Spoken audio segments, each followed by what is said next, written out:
Welcome to the Outer Banks Podcast, presented by Seaside Vacations. With nearly 400 hassle-free Outer Banks vacation rentals. Begin planning your Outer Banks beach escape today at OuterBanksVacations.com. Here's your host, Chad Fournier. Today's podcast, I have Seaside Vacations team member of our guest services department, Jeff Kelly. How you doing, Jeff? I'm fantastic. How are you? I'm great, man. Thank you for joining me on the podcast. I wanted to have you on because you have a really good connection to the wild horses of the Outer Banks. Can you kind of tell us what you do regarding the horses now and kind of how you got into all that? I guess I got into the wild horses pretty much anyway. Anybody who doesn't live here gets into them. Coming down, taking a tour for the first time, and just seeing the horses out on the beach is a really awe-inspiring experience, and some people just get really attached to them. And after taking our first tour, we decided we wanted to vacation out on the four-wheel drive beach where the horses are. And the first time we vacationed there, I pulled right into the driveway. There was a horse standing right in the driveway of the house that we had rented. Nice. You couldn't have even timed it better. Wow. So that's basically how we became interested in the wild horses. After vacationing out on the four-wheel drive beach for a couple seasons, we made the decision to move down here, and I actually live out where the horses are now. It's always interesting when you get out of your car and step into a pile of horse poop, which does happen from time to time as well. Or if it's night out, they could be hiding under your deck and come trotting right out at you with a pile of groceries in your hands. Wow. Which does happen. Yeah, that would startle you, for sure. It really does, especially if you don't notice them as you're walking up. And now there's very little lights out there, especially in the off season when hardly anybody is there. It's pitch black, and you could be standing there and hear them but not see them, and they're only 5 feet away from you. Right. So you're always like, okay, what's there? Right. What is under our deck right now? And then finally you hear the clip clop of their hooves, and they're like, oh, it's a horse. It's not a coyote. It's not a wild boar. Or a ninja. Or a ninja. We definitely don't want the ninjas out there. So very cool. I met you before you started working for Seaside Vacations when you were working for Back Beach Wild Horse Tours. So you have a ton of knowledge as far as the horses are concerned. So let's start from the beginning for people who don't know the story. How did these horses get on the Outer Banks? Well, the horses have been here for almost 500 years. They've been out here a really long time. Up until 1995, they used to roam freely throughout the northern Outer Banks, and if you go back far enough, they were all up and down the coastline. But it was in 1995 when the horses were actually pushed up onto the four-wheel drive beach where they are now. Most of the horses came here via shipwreck or via the explorers back in the colonial times, and they really just multiplied out here. At one time, National Geographic magazine did a story about the horses back in the 20s, and at that time they estimated there were between 5,000 and 6,000 horses all up and down the coastline here. Crazy. I couldn't imagine seeing that many horses running around on the beach here.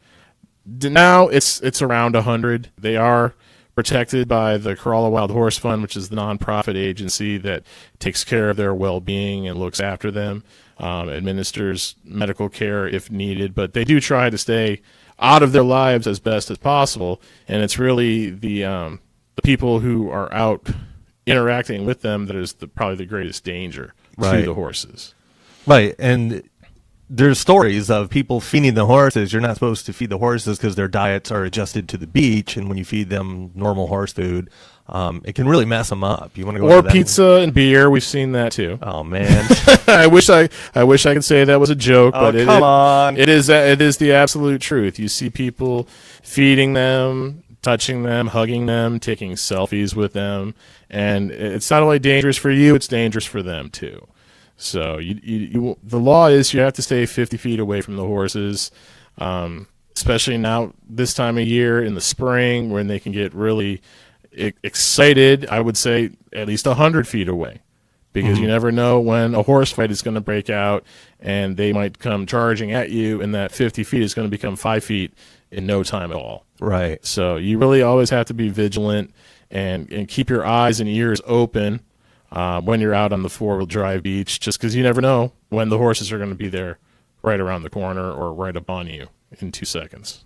Especially if you're driving on the beach on vacation. I mean, you can't just be driving like crazy up there. You have to be careful because the horses are there. Right. They can run out in front of you from the sides of houses, from the woods. I was heading home one time this past winter, and there was a car behind me, and all of a sudden the car lights disappeared, and I could tell that there were horses, and they were running at full speed coming up behind me. So I just stopped, and my wife and kids were looking at me like, "What are you doing?" And I'm like, "Just wait." And all of a sudden you could hear the dum dum dum of the horse hooves running, and then they ran on both sides of our car. Oh, it's crazy. And just tore off straight ahead of us. So, you never know when they're going to pop up. You never know what they'll be doing. You could come around the corner and have two fighting, or you could have a horse standing there with its baby too. So you always have to be careful. Gotcha. So it's the human interaction. I mean, that makes more sense. That kind of is the danger to them. I mean, they're used to dealing with, I guess, Outer Banks weather events, would you say? They're way more equipped to handle the Outer Banks weather than we are. I always joke on my tours that they are better than any weatherman on the news. When there's a hurricane coming, if the horses scatter, then you probably know that you should be scattering too. Right. If they're still hanging out and the storm is approaching, it's probably not going to do much for us. But they are way more equipped. People always, send messages in saying, are the horses okay after the storm? They've been here for almost 500 years. How many storms do you think they've seen? Right. So they will be fine. They know to go back into the woods, stick their butts into the wind, and ride it out. Gotcha. So they try to get out of the wind as much as possible, hunker down, and just wait for the storm to pass. I noted that for my next hurricane, I'm going to stick my butt into the wind and hope for the best. Preferably not at the office, though. No, not at the office.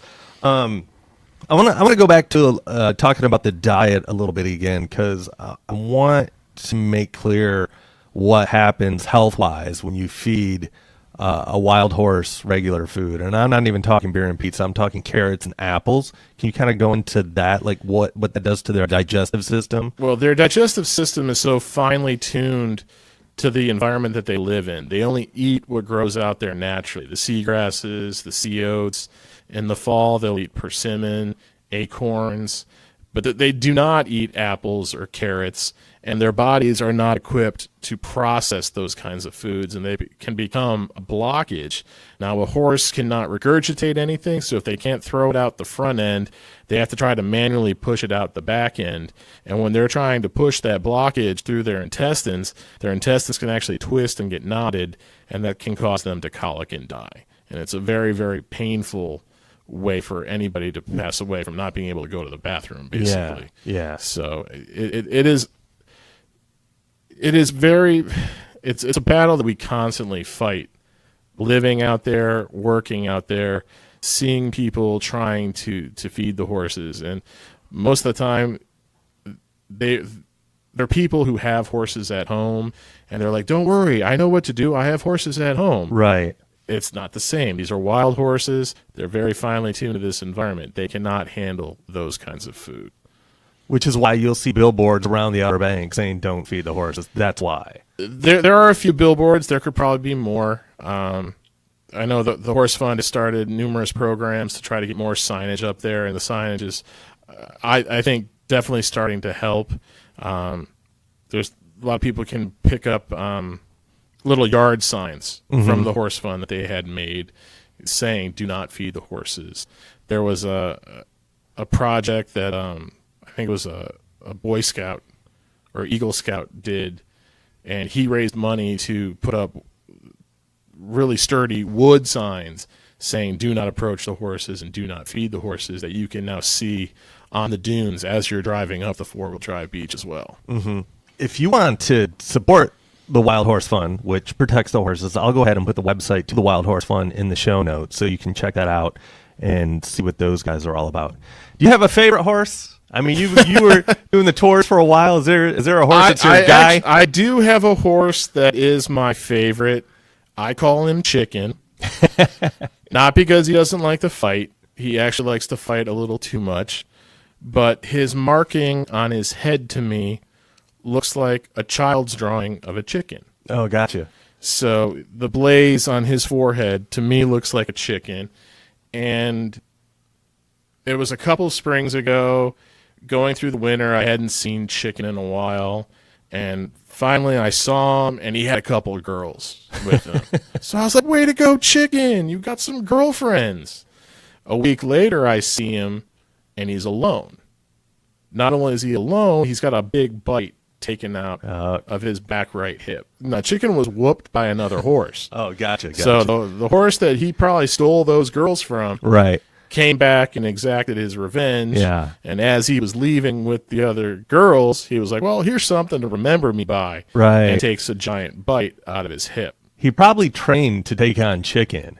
Probably. There's probably a horse training 80s training montage out there of that horse with some cheesy 80s rock music. Yeah, planning his revenge. Yeah, for sure. So, but when I saw the wound, it looked infected. It was pussy. I was actually worried that he was going to have to be taken off the beach because it looked so bad. But again, the horse fund that takes care of the horses, they looked at it and said, it looks bad. We'll watch it, but it should heal on its own. Now, did you report that to the horse fund? I did. I took some pictures. I sent it in to the herd manager, and she looked at it, and in her expert decision said it's something that we need to be concerned with, but we can watch it and see if it heals on its own. Mm-hmm. Because their whole mandate is to keep the horses wild and free, to interact with them as little as possible. They will really only step in a case where the horse's life could become in danger or is in immediate danger. Mm-hmm. So in that case, she watched the wound, it healed on its own, and he's fine. He's still out there.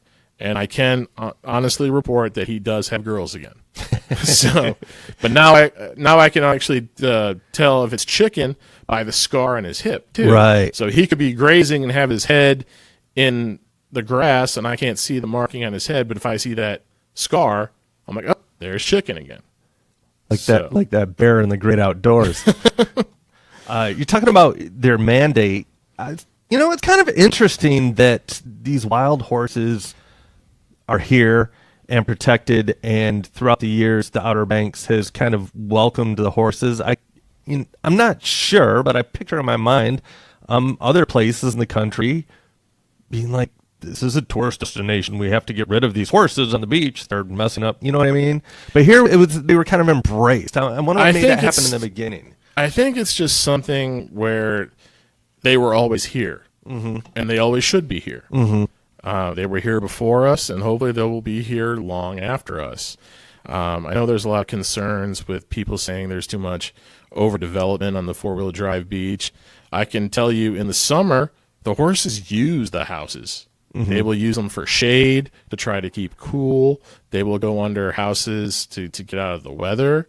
There's a home being built right next to mine right now, and a few weeks ago it was pouring, and I was out taking my dogs to go to the bathroom, and there was 5 horses standing underneath the house going up right next to me. Mm. They were smart enough to get out of the weather. Right. They're probably looking at me like, you fool, why are you out in this? But dogs have to go to the bathroom. So the building out on the four-wheel drive beach, it can be done responsibly. Mm-hmm. And as long as people give the horses their space, you can coexist with them.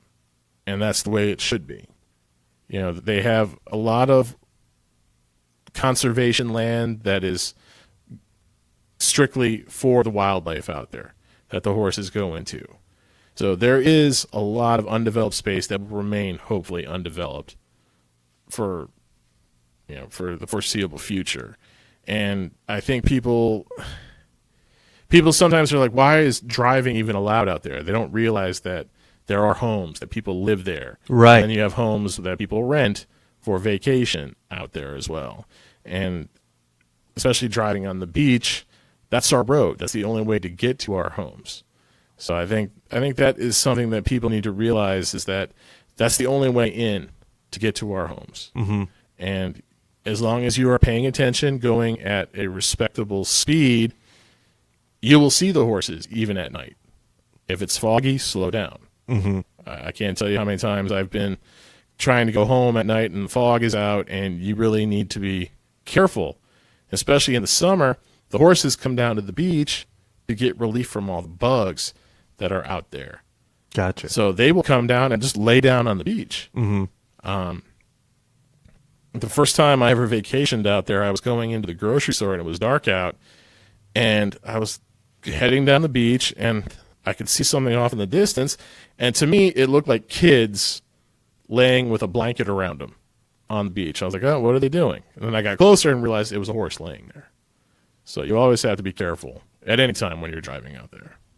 Yeah, it makes sense. I mean, just drive responsibly and you won't have the problems. Right. If someone wants to come down and they either haven't visited the Outer Banks before, or they visited but they haven't seen these wild horses, let's talk about how they can go see these horses. Obviously, they can book a horse tour to go see the horses, but it's perfectly reasonable to, if you have a 4-wheel drive vehicle, go out and see them yourself. Right. Like definitely have to have 4-wheel drive. Yeah. All-wheel drive is not the same. See, what happens in the Outer Banks is when you take your all-wheel drive or your sports car out onto the beach, there's this locals page where they take your picture and make fun of you. I can honestly say I've seen, just a few weeks ago, somebody was driving a classic Porsche out there. Yeah. And got that stuck. Let's see. I've seen BMWs. I've seen Mercedes, Corvettes, Mustangs, which is kind of ironic considering the horses themselves are colonial Spanish Mustangs. Yeah, and even a semi-truck last year. I remember the semi-truck. The semi-truck got stuck out there that was trying to get to Virginia Beach. We put video of that up on our Facebook page. That was crazy. Oh, that yeah. poor guy was just trying to turn around, and I think got well, he said his GPS told him he could get to Virginia Beach that way. Yeah, I think he got to the end of the ramp and then was trying to figure out how to turn around. He's like, "This isn't right." No, but it took them 3 tow trucks and a bulldozer, 2 Yeah. hours to get him off the beach. Yeah, that was crazy.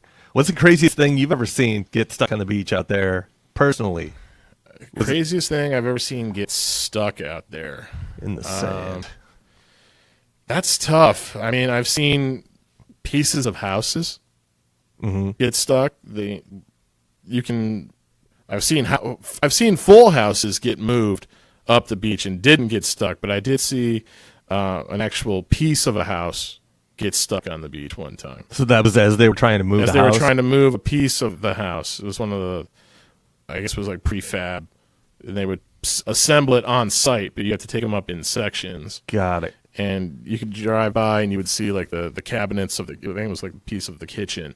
You could see the cabinets through the windows, and it was just sitting there stuck in the sand.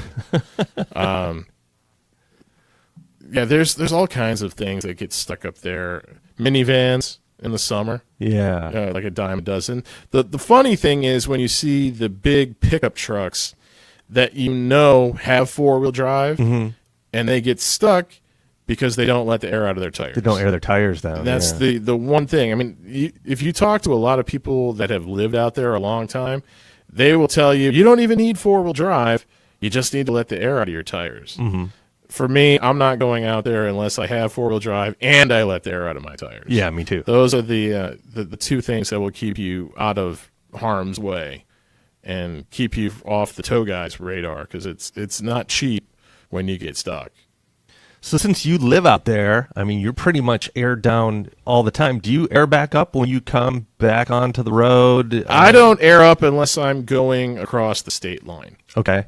So if I'm just coming down to go to Walmart or anything, to go to the movies, go to Kill Devil Grill, I'm not airing up. Right. Because I'd spend most of my life airing up, airing down, airing up, airing down.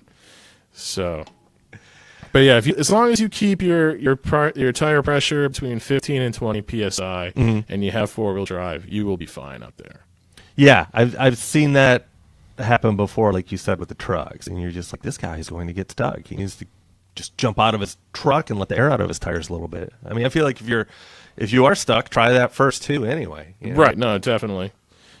As long as you, I mean, even when you get stuck, if your tires were full, and as long as you haven't bottomed out completely, if you let the air out, you can just back out anyway. Right. So. Right, gotcha. What about, there's some crazy things on the beach out there that you'll catch from time to time, and since you live out there, you've probably seen most of it. You can see a bunch of different kinds of wildlife. Mm-hmm. In the summer, you can have sea turtles nesting. This time of year, you'll have seals coming out onto the sand to rest. You can have sharks wash up, whales wash up. There's a whale recently that washed up. There's been a few recently. In Kerala alone, I think they said there's been like 4 within the last few weeks. Mm-hmm. And we're not talking small whales either. We're talking like large humpback whales. Yeah, I believe they said there were a couple that got stuck in nets, and then there were a couple they just didn't know what happened to them. Right, and they'll come out and try to figure out what caused the whale to pass away. I think it was last year there was a humpback that washed up, and they came out to do the necropsy, and I kid you not, when they cut open that whale, I could smell it a few miles away at my house, even though they were on the beach. It was that bad. Which way was the wind blowing? The wrong way for me. The wrong way for me. That's crazy, though, to think about. Oh, yeah. Just, But I will say when you're driving on the beach, though, it's more common to see man-made stuff get in your way than it is to see the wildlife get in your way. In the summer, people love to dig holes on the beach. Yeah. They dig holes, they build sandcastles. When you're done, especially on a four-wheel drive beach, tear them down. Just smash them up, fill them up. Because when you're driving home at night, not always can you see those holes, and then all of a sudden you'll feel your axle just go ka-chunk, ka-chunk, because you hit a hole. Right. And I've seen cars, break an axle falling into holes that were dug. Last year we were going home one night, and somebody had built a Death Star in the sand. It was a sand Death Star, and it had a giant, basically like 2 feet moat, basically around the Death Star, and that's the kind of thing, is it was buried into the sand, like it was buried down from the top sand layer, and you wouldn't see it unless you were right up on it, and you could almost fall into it with your car. Yeah. So that's insane and funny at the same time. What's it like living back there? I mean, you want to go to the store. I guess you have to kind of think a little bit ahead of time, don't you? You're just not like, I run up to the store, I need a Twix, Yeah, for the most part, you're trying to get as much done in a grocery trip as you can. Right. I always tell my wife, give me a list. Give me a list, make sure I get everything that we need. And even when I don't even follow through on the list and miss something, you have to be careful that you have enough time to get back if it's absolutely needed. And in the winter, the grocery stores close a lot earlier. This year it closed at 8. Last year it closed at 6. So hopefully they will keep that 8 o'clock trend. But yeah, you're not running back out for an extra cup of sugar. Right. Living on that four-wheel drive beach, you have to really plan and know where the tide is and what the tide conditions are to be able to actually drive on the beach. Because there are times where the tide is all the way up to the dunes and you can't even get off the beach and you're stuck. So you have to make sure that you have everything that you need. That's a really good point, bringing up if you are going to drive your four-wheel drive on the beach, maybe to go look at the horses or just check it. It's a great beach to hang out at. Anyway, you definitely have to keep the tide in mind and the new parking permit rules. Yes, you do have to have a permit to park on the beach. If you're just going to drive up there to look around and to try to see the horses, you do not need a permit for that. But if you are going to park on the beach and actually set up and try to enjoy the beach that way, you do need to have a parking permit.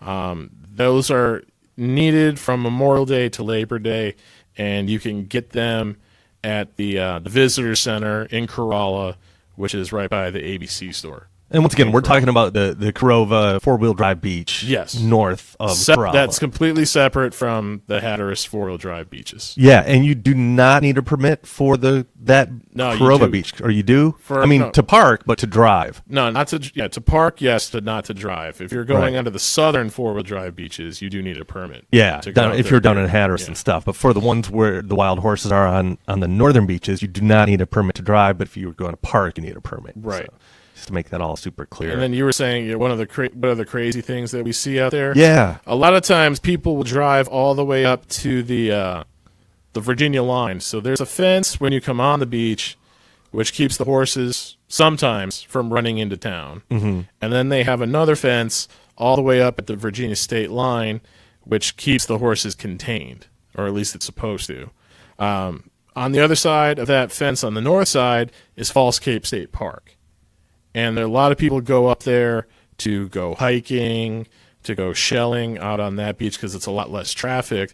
And they'll park their car out on the sand right by the fence and then go hiking for hours on end.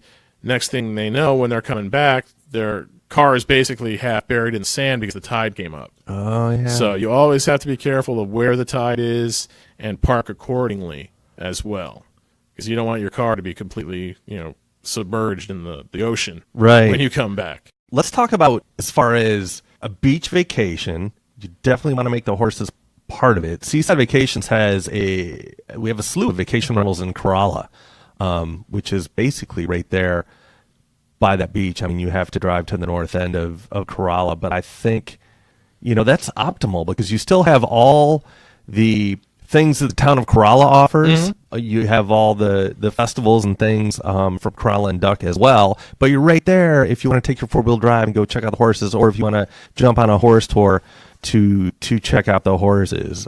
Like, how would you lay out a good vacation for somebody if they wanted to kind of centralize their vacation around the beach and wild horses? Well, it's definitely easier if you're staying in Corolla. There's so much to do now there's mini golf. There's the new adventure park, which is up by the horses. There's a movie theater. There's a bunch of mini golf courses. There's go-karts. So really, it has everything that a lot of the southern towns have, whether it's Nags Head, Kill Level Hills. But it is a lot more spaced out. It's not as crowded as some of the other towns, I would say. And the proximity to the horses is a definite bonus. If it's on your bucket list to see the horses running on the beach, you want to be as close as you can. There's a great nature trail that you can actually walk on, which is inside the horse sanctuary, where sometimes you can get lucky and actually find the horses back in the marsh and in the sound. That's cool. And then it has a hiking trail off of a boardwalk that you can go on as well, which you might get lucky and find the horses too. And then, like I said, you can try walking up onto the beach, but a lot of people make the mistake. They're like, oh, I'm going to walk on and just see the horses. They're not always out on the beach. A lot of times you really have to go and try to find them. I mean, you might get lucky and have the horses right down by the south fence. A couple weeks ago, we actually had some horses on the wrong side of that south fence. We do have rebels every once in a while that do get loose into the actual town of Corolla again. When that happens, they try to get the horses back on the other side for their safety and for people's safety as well. But yeah, if you want to have a vacation where you see the horses, there are a lot of great neighborhoods in Corolla where you can stay and have proximity to them. And the dining there is amazing as well. I'm just going to throw that out there. There are a lot of great restaurants that you can check out too. And then even with some of the more established, I would say, Outer Banks institutional restaurants, they're all within easy driving distance. Right. So you're not going to be, say, stuck with just what's in Corolla. You can easily get down into Duck, into Kitty Hawk, Kill Devil Hills. My family and I will go down because we have our favorite restaurants too that we will actually drive to go eat dinner at as well. Right.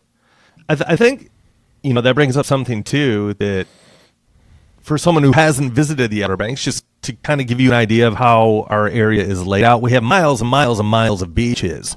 And you'll be driving for a little bit if you want to kind of experience everything on the northern beaches, the middle beaches, and the southern beaches. If you're vacationing in Kerala, you're right there with the wild horses. That's awesome. But if you want to go see the Cape Hatteras Lighthouse down on Hatteras Island, I mean, you're going to be driving a couple hours to get down to that lighthouse. So it's kind of something to keep in mind if you're wanting to explore the Outer Banks. Kind of, give us a call. Let us know what you're kind of looking for a vacation. Are you looking to check out lighthouses? Are you looking for kind of water sports adventure type things like kayaking and kiteboarding and stuff like that? Are you looking for more historic things like all of the Lost Colony type stuff that's over on Roanoke Island? And we have vacation rentals up and down the whole beach. We can place you in probably the best location for the things that you want to do, and recommend other things that you want to do. So, I mean, that's the service. Our guest services staff, super knowledgeable. As you can tell, Jeff, part of our guest services staff. So we have some people in here that really know the Outer Banks really well, like the back of their hand. So give us a call and we can hook that up for you. And you can start at outerbanksvacations.com by viewing our different towns and different vacation rentals. Anything else you want to add as far as the horses today?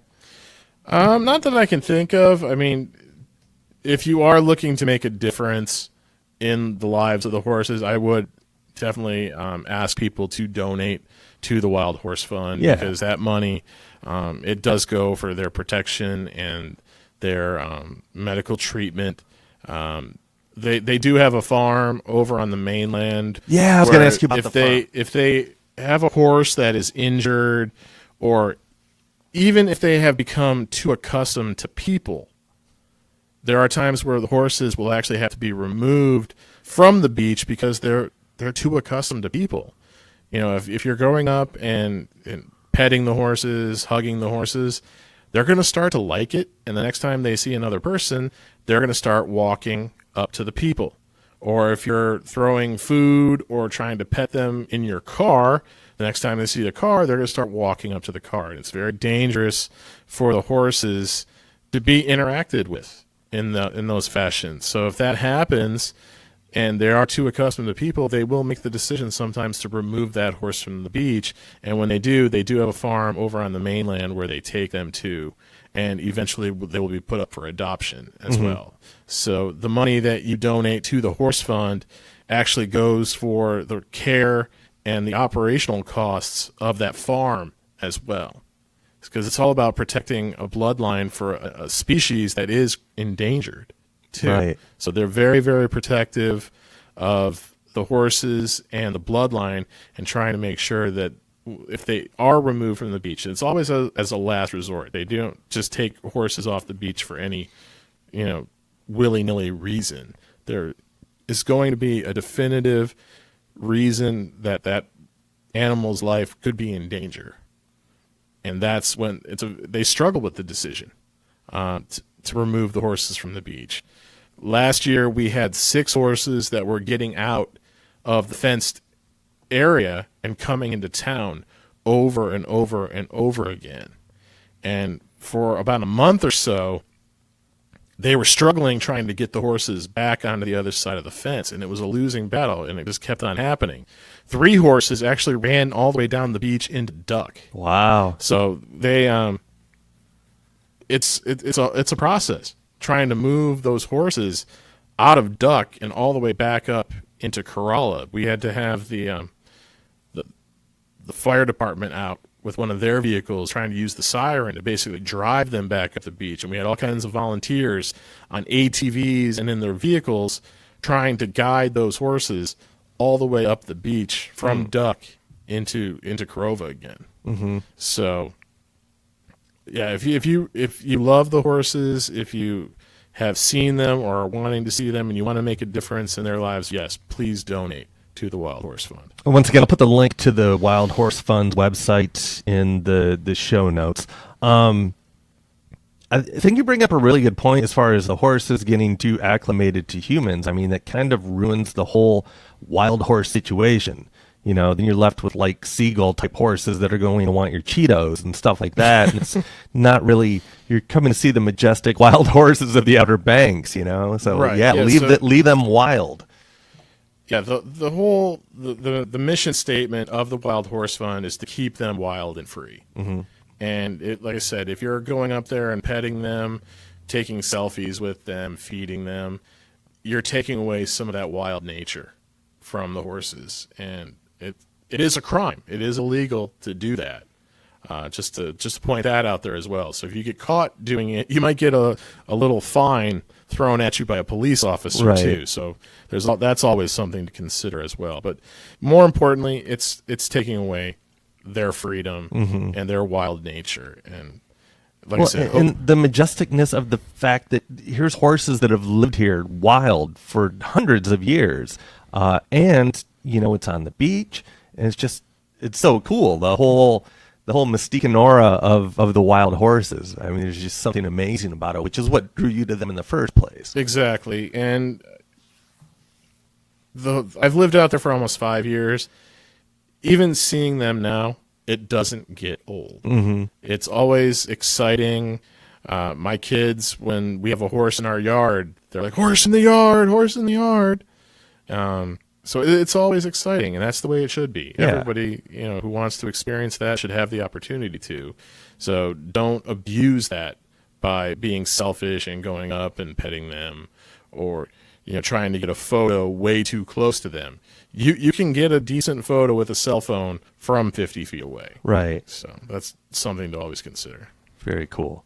Well, Jeff Kelly, thank you for coming in and talking to us about the wild horses. Appreciate all of your knowledge and passion for the subject.